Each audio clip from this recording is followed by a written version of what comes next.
రాంబాబు గారు ఏదైనా మాట మాట్లాడేవాడు తప్ప చాలా సౌమ్యుడు. మరి అతని మీద ఇంత దారుణంగా ఇక్కడ దాడి చేయడం, ఇంటినంతా కూడా మనం దృశ్యాలు చూసాం టీవీలో, అంతా కూడా చాలా ఉదారకంగా ఉన్నాయి.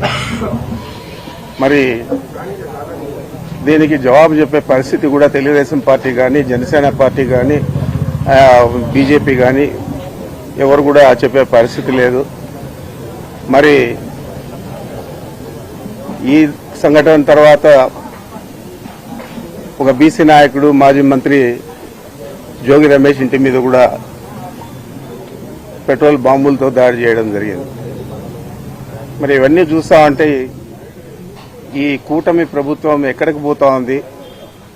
వీళ్ళని చేసి నిజంగా రాజకీయాల్లో మళ్ళా తిరిగి మనుగడ సాగించాలని ఆలోచన చేస్తా ఉన్నారా లేదా? మరి రాష్ట్ర ప్రజలందరూ కూడా చూస్తూ ఉన్నారు.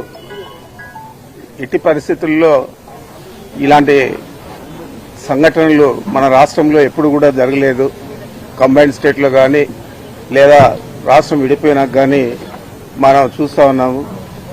ఎప్పుడు కూడా మాజీ మంత్రుల ఇళ్ల మీద కానీ లేదా శాసనసభ్యుల ఇళ్ల మీద కానీ దాడి చేయడం కానీ, వారిని నష్టపరచడం, గాయపరచడం, ఇలాంటి పరిస్థితులన్నీ కూడా ఈ కూటమి ప్రభుత్వంలోనే మనం చూస్తా ఉన్నాం.